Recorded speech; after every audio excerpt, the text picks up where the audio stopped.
Isang operasyon na isinagawa sa Davao City, tatlong kilalang individual mula sa pangunahing lungsod ng bansa. Ang inaresto dahil sa kasong statutory rape at act of lasciviousness. Alamin ang iba pang impormasyon mula kay Patrolwoman Queenie Babes Arendain.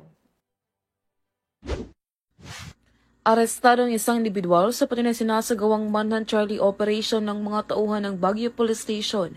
Nito lamang ika-11 ng Nobyembre taong kasalukuyan sa barangay Tawan-Tawan, Baguio District, Davao City. Kinilala ni Police Major Lisandro G. Bernardo, Station Commander ng Baguio Police Station, ang suspect na si alias Upog, na pawang residente ng nasabing lugar at tinaguri ang top 3 city-level most wanted person.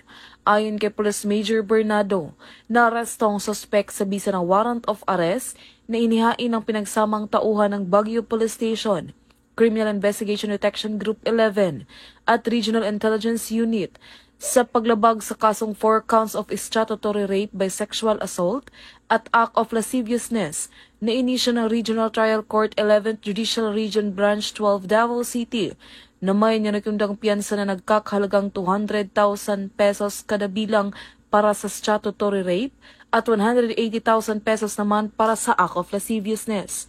Sa katunayan, ang suspect ay nasa kustodiya na nasabing istasyon upang dumaan sa tamang disposisyon.